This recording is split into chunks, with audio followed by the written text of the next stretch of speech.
Padre, en el nombre de nuestro Señor Jesucristo, estamos aquí en tu casa y este es el momento en el cual deseamos escuchar tu voz, deseamos ser instruidos por el Espíritu Santo. Espíritu Santo, deseamos que tú seas nuestro instructor, nuestro maestro, nuestro santificador. Quédate con nosotros, por favor, y ayúdanos a entender lo que hoy, este día, vamos a compartir. Te lo rogamos en el nombre de Jesús. Amén. Amén. Tenemos el tema, se llama propósitos que mueven la iglesia. ¿Ok? Propósitos que mueven la iglesia. Ese es el asunto que vamos a tratar esta ocasión. Así como las empresas tienen una visión y una misión, pues la iglesia debe tener una visión y una misión. Y aparte de eso, también tiene que tener propósitos muy definidos, y que esos propósitos son los que van a movilizar a la iglesia. Bien, ya tuvimos un buen rato congregándonos, estudiando la palabra del Señor. A partir de hoy, de varios domingos adelante, vamos a ver los propósitos como congregación local. Que esos propósitos pues se movilizan a nivel mundial, la iglesia mundial, pero queremos implementar, y deseo con todo mi corazón enseñarte qué propósitos deben movernos, porque no solamente es venir a la iglesia, escuchar la palabra, cantar. Hay propósitos que vamos a aprender más, y yo creo que usted después de toda esta serie de enseñanzas, creo que va a cambiar su perspectiva y se va a dar cuenta, entonces, por qué viene, porque es cristiano, porque es hijo de Dios. Bien, la iglesia de Cristo es movida por propósitos. Si no hay propósitos, la iglesia no tiene cambios, no tiene movimiento. ¿Ok? Entonces la iglesia debe estar movida por propósitos. Y esos propósitos son los que cambian nuestra perspectiva y nos dan un enfoque fijo. ¿Qué es lo que tenemos que lograr cada semana, cada mes, cada año? ¿Qué objetivos o qué propósitos tenemos que lograr? Y yo confío en Dios, en el Espíritu Santo y en usted, que vamos a cambiar nuestra perspectiva después de esto, porque es tiempo ahora de movilizarnos hacia lo que viene. Bien, entonces vamos a ver los propósitos que deben mover nuestra iglesia, los propósitos que deben mover tu corazón, los propósitos que deben mover tu vida, porque somos cristianos y somos un organismo, ¿ok? La iglesia no es una organización, la iglesia es un organismo, es vivo, es viva, que tiene movilidad, que se mueve, que crece. Somos como una célula del cuerpo. Ok, en primer lugar, vamos a ver el primer propósito, y el primer propósito dice adoración. Ahí ustedes lo están viendo, adoración. Y ahí tenemos la cita que referente a la adoración. Y ahí encontramos, pues, en Mateo 4:10, el Señor Jesús estaba enfocado, y mismo nuestro Señor Jesucristo fue movido por propósitos. Más adelante lo vamos a ver, cómo nuestro Señor Jesucristo se movió aquí en la tierra precisamente en esos propósitos. Y es por esa razón que queremos nosotros aprender de Él y analizar la Biblia. ¿Qué dice Mateo 4:10? Aquí en esta ocasión, en el capítulo 4, del versículo 1 al 11, encontramos cuando Satanás tienta a Jesús, deseando hacerlo caer y desviarlo de los propósitos precisamente. Y le hizo 3 tipos de propuestas. Es decir, esas propuestas cubrían todo el ser de Jesús. Y aquí en esta parte, la última, de la tentación o la propuesta que Satanás le hace, y le dice, mira, ¿ves todo lo que hay en el mundo? ¿Ves los reinos del mundo? ¿Ves la gloria del mundo? Mira, hay fama, hay riquezas, hay tantas cosas. Y le dijo, todo eso te daré si postrado me adorares. Es un versículo anterior. Y el versículo 10, nuestro Señor Jesús le responde. Entonces Jesús le dijo, vete, Satanás, porque escrito está, al Señor tu Dios adorarás y a Él solo servirás. ¿Se fijan? Nuestro Señor estaba enfocado y Él sabía exactamente quién adorar.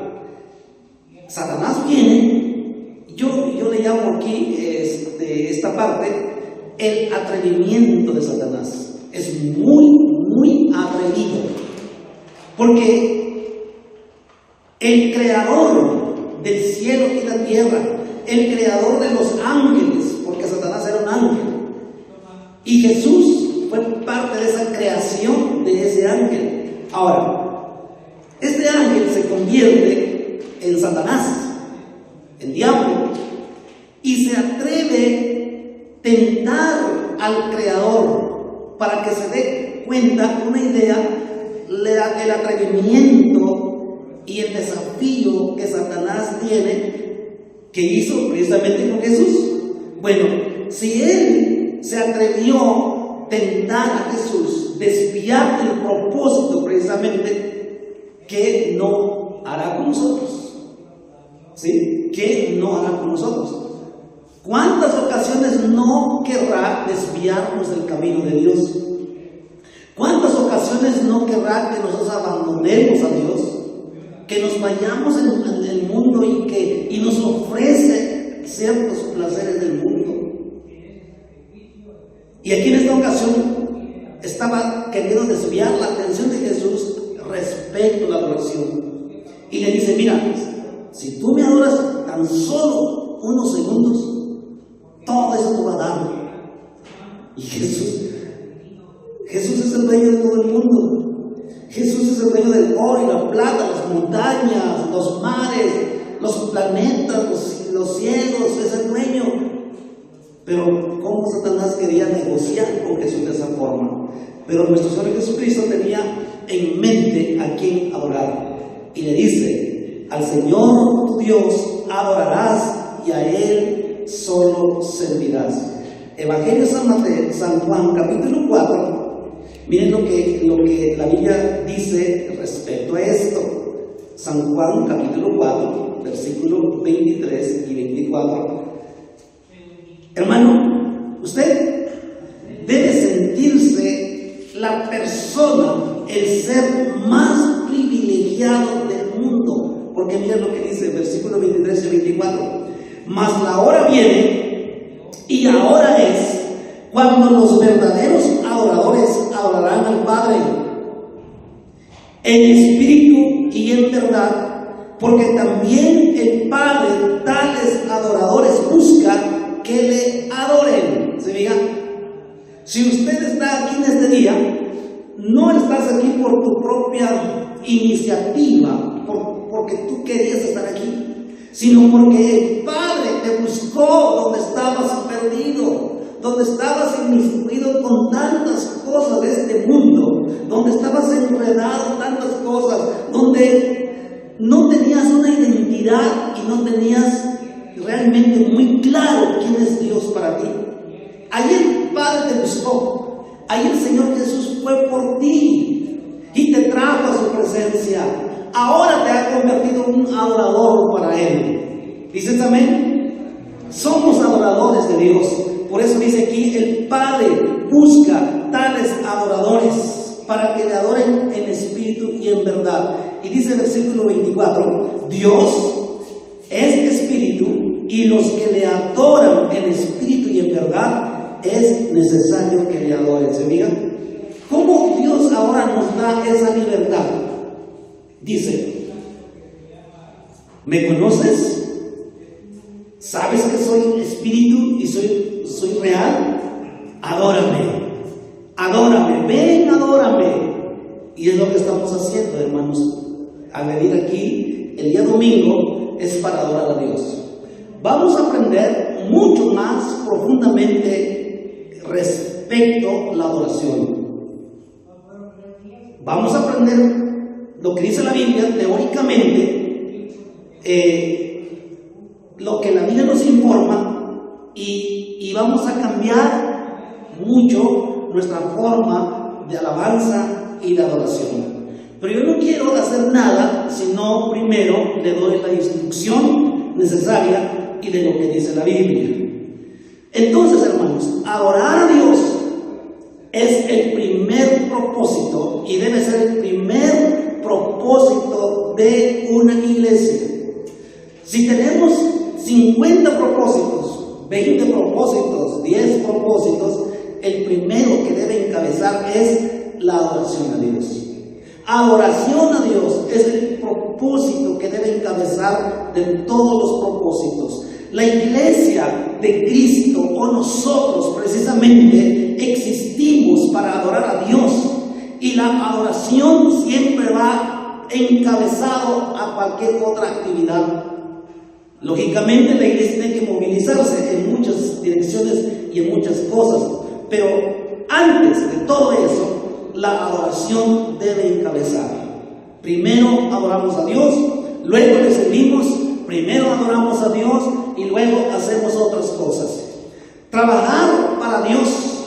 Muchos dicen, es que yo trabajo para Dios. El trabajar para Dios bloquea el objetivo de la adoración. Si trabajamos para Dios, nos va a bloquear el objetivo de nuestro propósito de adorar a Dios. Y en sí no es trabajar para Dios. Si hablamos de trabajar para Dios, no es trabajar para Dios, es trabajar con Dios, ¿ok? Es trabajar con Dios. No adoramos, hermanos, a Dios por obligación, sino que debe ser porque lo deseamos, porque lo amamos con todo nuestro corazón. Y mismo el Señor Jesús dijo, amarás al Señor tu Dios con todo tu corazón, con toda tu alma, con todas tus fuerzas y con toda tu mente. Entonces, adoramos a Dios no por obligación. Pregunto, ¿alguien viene aquí obligado? ¿Por obligación o por cumplir? Si en algún momento ha pasado por tu mente este pensamiento, deseo que el Espíritu Santo cambie esa filosofía o ese pensamiento, y usted al venir a ese lugar no vengas por obligación, no vengas por cumplir. Pues voy a cumplir un domingo más. Ven con el propósito de adorar a Dios, en unidad con los demás hermanos, en unidad, porque sabemos que este día es el día del Señor y por eso le damos el lugar a Dios. Pensamos en muchas ocasiones que el domingo es parte del fin de semana, y como parte del fin de semana, pues ese domingo lo tenemos que dedicar a nuestro descanso, a muchas cosas, pero el domingo no es un fin de semana. El domingo es el primer día de la semana, y Dios siempre pide lo primero. Dios desea que le demos el primer día de la semana, y a partir de mañana usted puede dedicarse a su trabajo, a su familia, lo que sea, todos los días de la semana, pero el primer día le pertenece a Dios. Y ese día es cuando le adoramos. Pero no estamos todo el día. Aunque Dios le pertenece el primer día de la semana, no estamos todo el día aquí. Solamente unas cuantas horas. ¿Y qué puede ser lo demás? Pues dedicarte a tu familia o lo que deseas, o algunos pedidos de tus compromisos. Pero si cumplimos, bueno, no cumplimos, pero si nosotros le damos prioridad a Dios como el primer lugar, dice la Biblia que lo demás viene por añadidura. Lo demás es bendecido, lo demás Dios lo bendice. Entonces, el primer propósito, hermano, por la cual cual Dios te salvó, Dios te perdonó y estás aquí es para adorar a Dios, ¿ok? Primer propósito, adoración. Y todo lo que puedes hacer en la obra de Dios es secundario. Lo que tiene que encabezar en tu vida es aprender a adorar a Dios. Adoración, diga conmigo adoración. Bien, segundo propósito, evangelismo.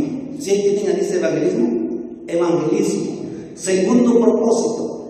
Y eso debe ser como la segunda parte o el siguiente paso, evangelismo. Vamos a aprender todavía mucho más. Hoy estoy dando solamente un resumen de los propósitos, pero vamos a ver cada uno de ellos desarrollado en varios temas y vamos a aprender cómo evangelizar, ¿ok? Vamos a aprender cómo plantear el evangelio a una persona, a una familia, al vecino, a los parientes.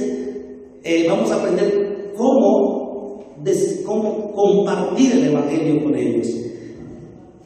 ¿Por qué es el segundo propósito el evangelismo? Porque mismo nuestro Señor Jesucristo dio esa orden en Mateo capítulo 28, en el versículo 19, así lo dijo el Señor. Y vamos a leer un poquitito atrás para tomar el contexto, para que así lo entendamos.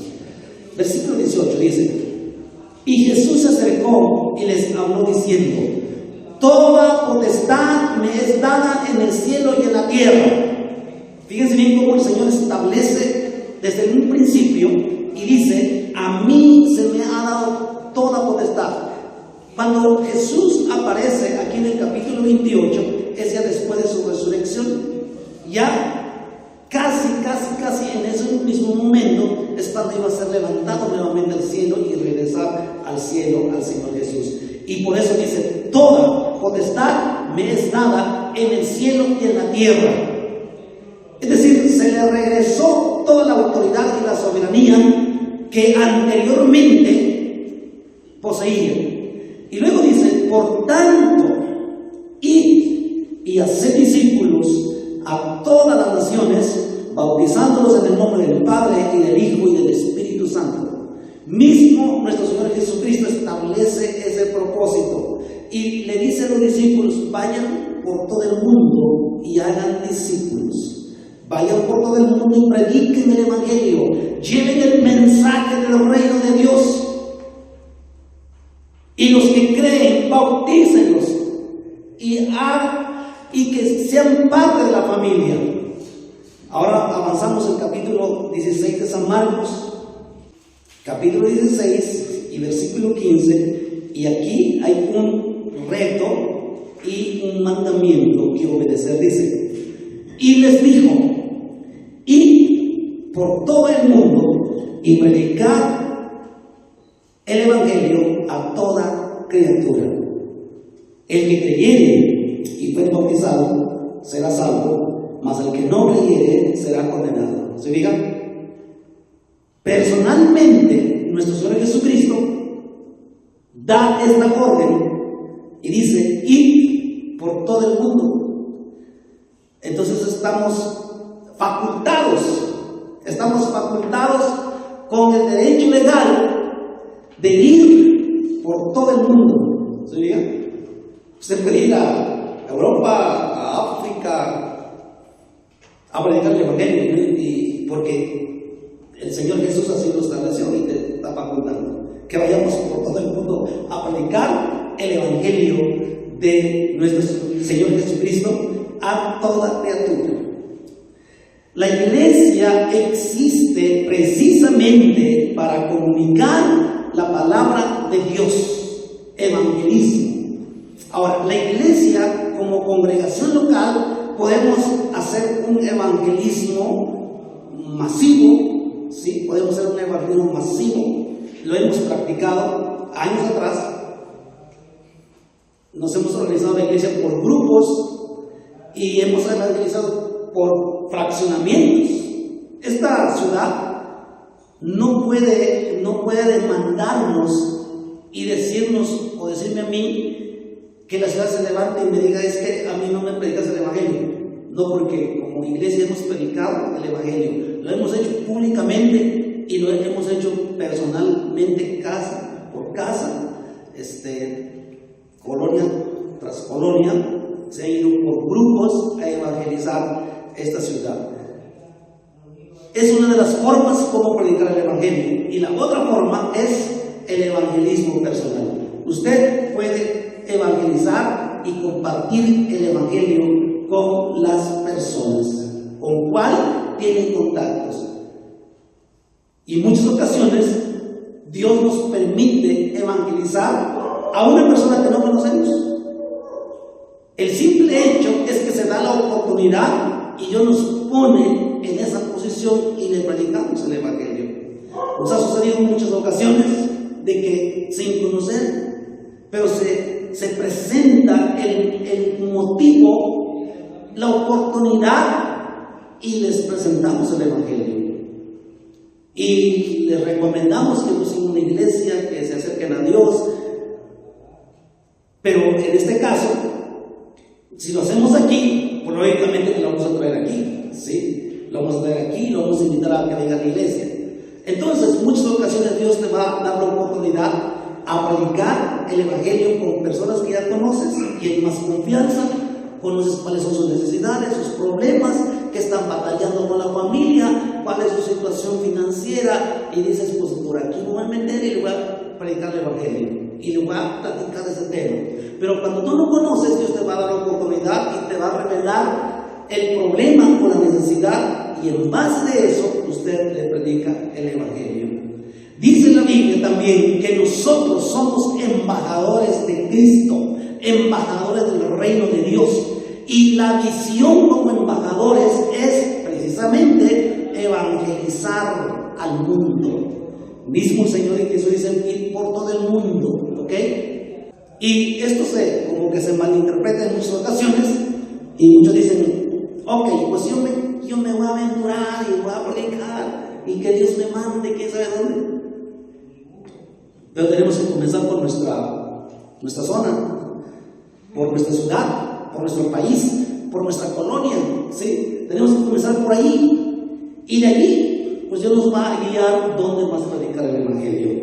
Y si nos manda a predicar a otro estado, a otro país, pues bueno, pero empezar con donde nos encontramos por el momento. Y allí en Mateo, regresamos a Mateo 28, 19, le quiero explicar un punto. Allí 28, 19 dice: por tanto, id y haced discípulos. La palabra id, esa palabra tan gordita, está en presente continuo. En el idioma griego, este verbo, porque ir es un verbo, está en presente continuo. ¿Qué significa presente continuo? Significa que hace 2000 años era presente. Pasan 1000 años, sigue siendo presente. Pasan 2000 años, sigue siendo presente. Van a pasar más tiempo y seguirá siendo presente. Y se llama presente continuo.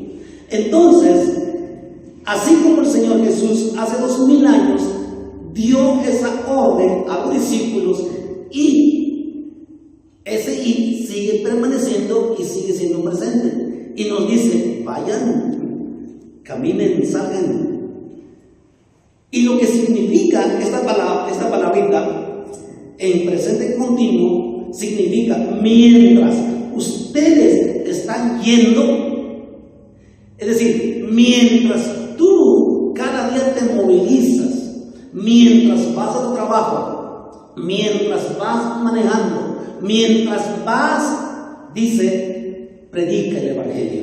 Eso es lo que significa y en presente continuo. Así que mientras tú vives, mientras tú disfrutas la vida, mientras tú haces otras cosas, predica el Evangelio. Predicar el Evangelio es responsabilidad de todo cristiano. Todo creyente tenemos la responsabilidad y el privilegio de compartir el Evangelio. ¿De acuerdo? Usted está facultado para eso. Y vamos a aprender mucho más de aquí en adelante cómo predicar el Evangelio. Y usted se va a convertir en un predicador, se va a convertir en un ganador de almas. Usted va a traer almas porque los va a predicar el Evangelio y los va a traer aquí. Amén. Así lo vamos a hacer. Siguiente propósito. Vamos a ver si alcanzamos a cubrir. Comunión o compañerismo. Fíjense bien, primero es adorar a Dios. Segundo, evangelizar. Tercero, comunión, es decir, compañerismo. ¿Qué es lo que hacemos cuando nos sentamos allá? Se llama compañerismo, convivio, escuchar qué nos pasó, qué hicimos, como lo que estaban comentando. Ese es compañerismo y se siente bien en familia. Ok, compañerismo es que nos sentimos en familia. Comunión, nos sentimos en familia y compartimos. Cada quien trae algo y ahí compartimos. Eso es lo que se refiere a la Biblia. Y dice la palabra del Señor que nuestro compañerismo, nuestra comunión debe ser con la iglesia, con los hermanos, con cada creyente. Y cada persona que venga se sienta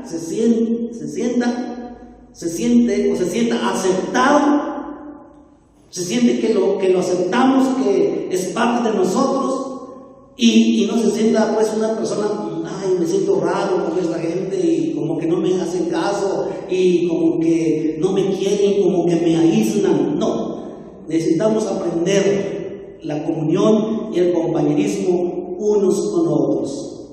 Eso va a dar mucho testimonio y eso va a hacer que las almas vengan porque dicen, ahí me siento bien y me aceptan como soy. Un día, bueno, en mi persona, un día asistí a la iglesia, a un grupo, y por primera vez son personas que yo conocía y me dijeron, bienvenido, qué bueno que viniste, qué bueno, nos da gusto que estés aquí, mira la Biblia dice acá y acá, y mira, voy a orar por ti. Y dije, ¿y estos qué traen, o qué tienen, o qué? ¿Por qué tanto interés por mí? Vamos a orar por tu abuelita y por tu mamá y tus papás van a ser cristianos. Dije, bueno, ¿por qué tanto interés tienen estos? Y ahora comprendo comunión, compañerismo y conocer sus necesidades y ver qué yo puedo hacer. Allí, en 1 de Juan, capítulo 1 y versículo 6 y 7, el que dice que permanece en él debe andar como él anduvo. ¿Sí es ese? No. Si decimos que tenemos comunión con él y andamos en tinieblas, mentimos y no practicamos la verdad.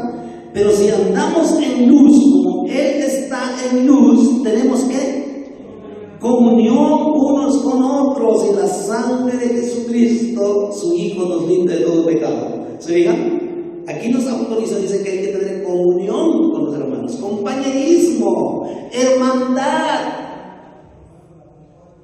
Van a venir personas que probablemente allá en el mundo los rechazaron, los lastimaron. Hay que ver lo contrario, aceptarlos, ayudarlos, sanar sus heridas, orientarlos y encaminarlos en el camino de Dios. Eso es lo que trata esto. Vamos al tercero. El tercer propósito. Vamos a tratar de cubrir. Discipulado. ¿Dice así? ¿Discipulado? ¿Y saben qué es discipulado? Es que cada creyente se convierta un alumno y que tenga un instructor, ¿sí? Un orientador. Alguien que lo va a instruir más en el camino del Señor. Y lo encontramos precisamente en Mateo 28.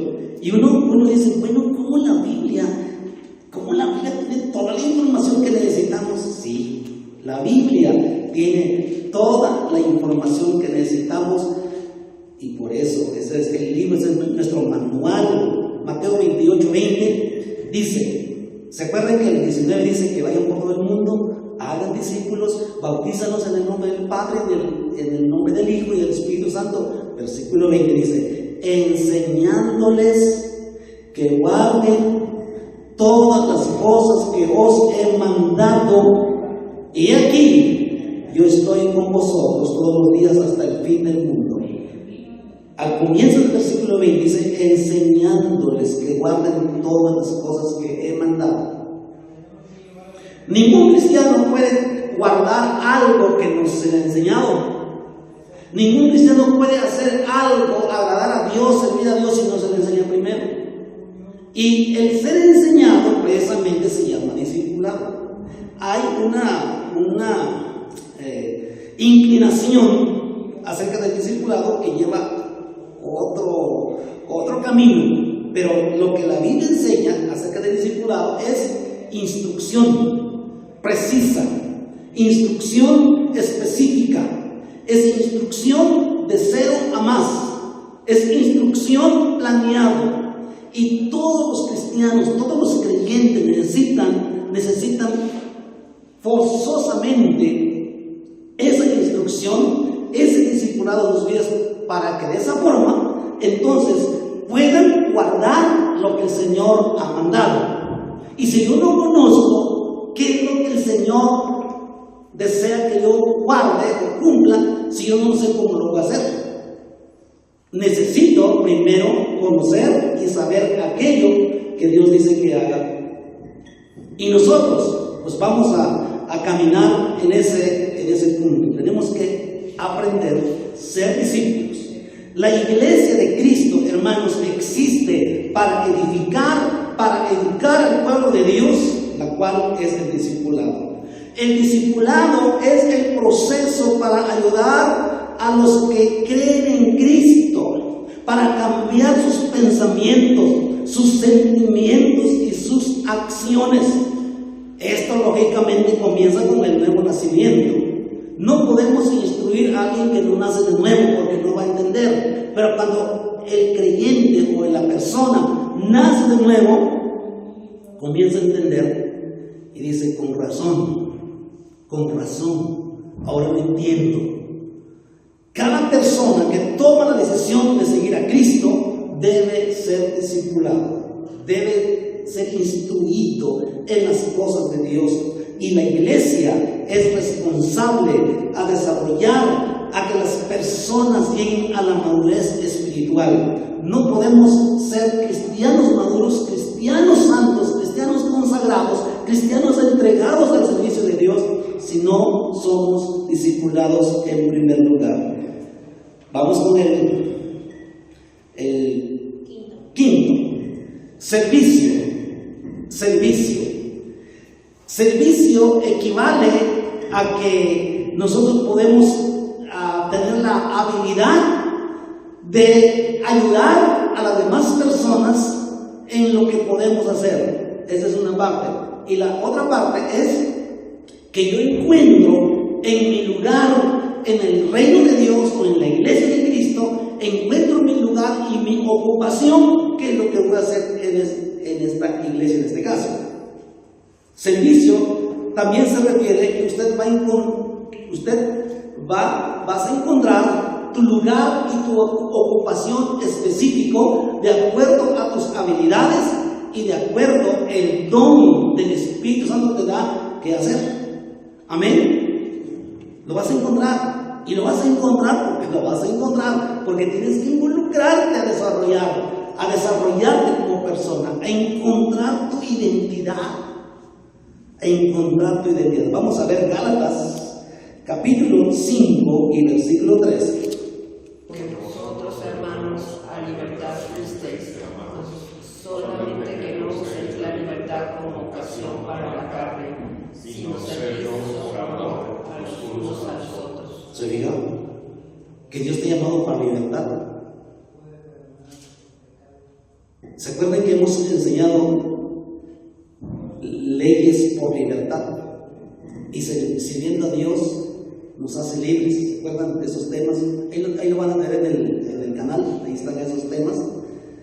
Y Dios nos ha llamado para liberar. Dice que no lo usemos para la ocasión para la carne, sino servidos por amor los unos a los otros. Cuando Dios te da un ministerio en una iglesia, en la iglesia, es para servir, es para edificar. Y eso lo vas a aprender.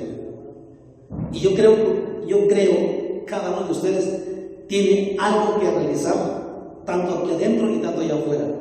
Y es para edificar a los demás, es para servir a los demás.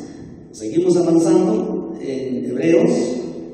Vamos a buscar Hebreos capítulo 6 y versículo 10. Así, rápidamente dice: porque Dios no es injusto para olvidar vuestra obra y el trabajo de amor que habéis mostrado hacia su nombre, habiendo servido a los santos y sirviéndoles aún.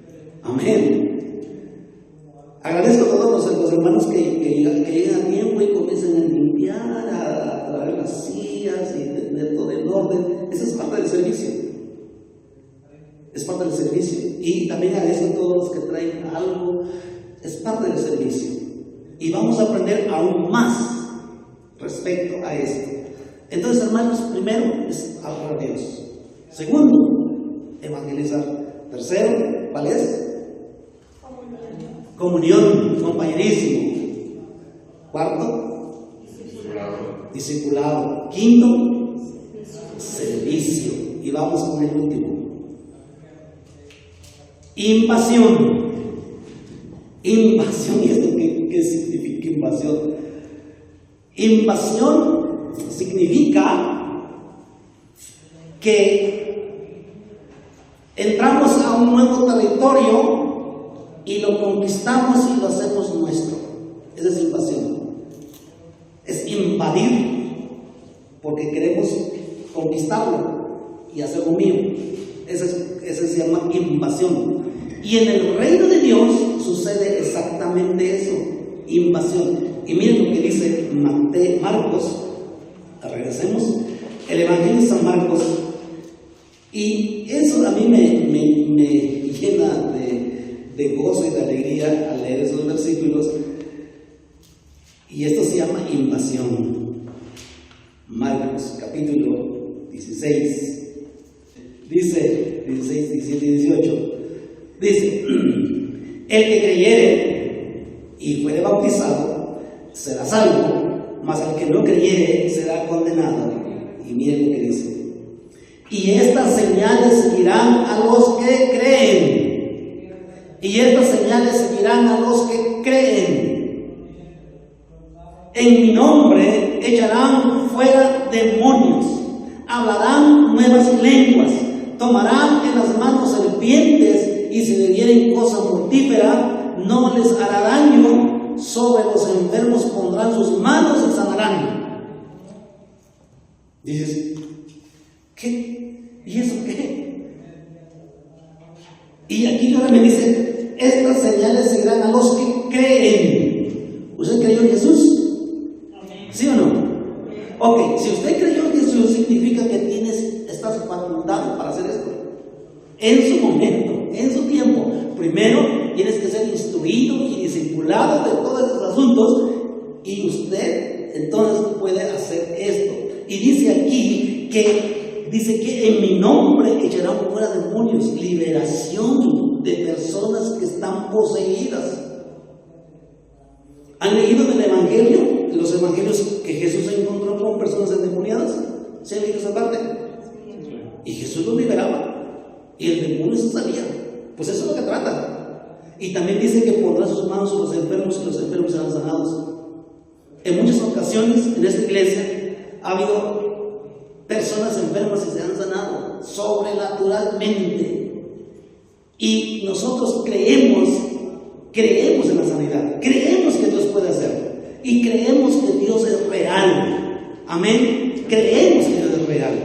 Entonces, esto es invasión. Ok, mira, cuando adoramos a Dios, estamos haciendo invasión en el reino de las tinieblas. Cuando intercedemos, hacemos invasión al reino de las tinieblas. Cuando evangelizamos, salimos a evangelizar. ¿Sabes qué significa? decimos esta alma nos pertenece y nos vamos a llevar al reino de los cielos. Cuando oramos por liberación, también es invasión. Cuando oramos por sanidad, es invasión. Cuando hacemos labor misionera, es invasión. Amén. Nosotros como congregación tenemos la misión de realizar seminarios precisamente a la zona chontal, a regiones de Oaxaca, ya lo hicimos en 2 ocasiones. Dios nos ha comisionado como iglesia a realizar esos seminarios para pastores, y como iglesia estamos haciendo invasión. Eso es invasión.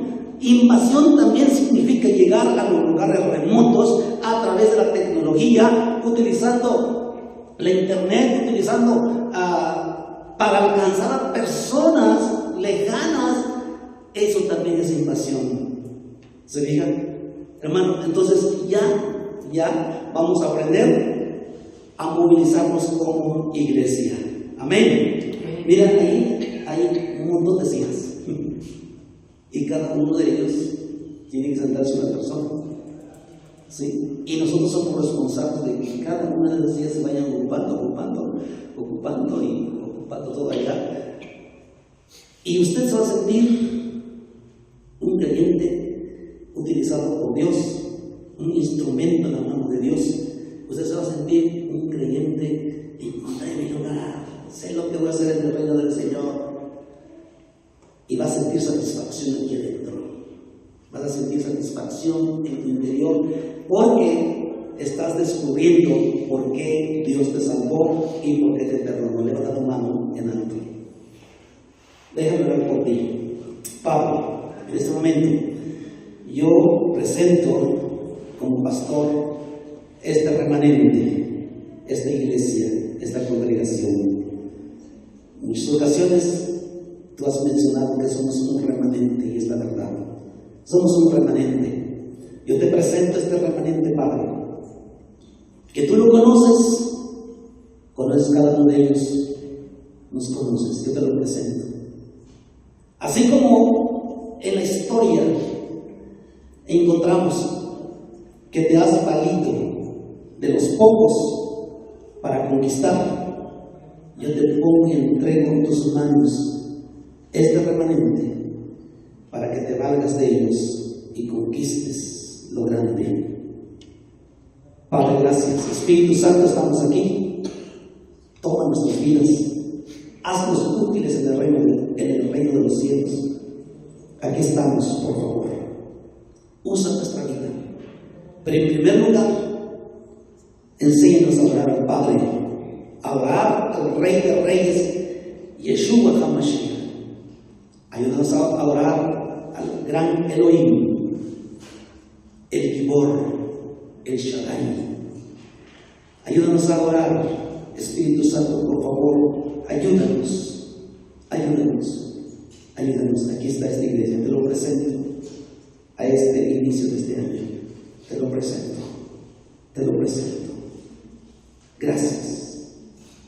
Este es como el ejército de Gedeón, que son poquitos para conquistar los miles. Espíritu de Dios, gracias. Amén. Amén. Digan amén. Dios le bendiga mucho.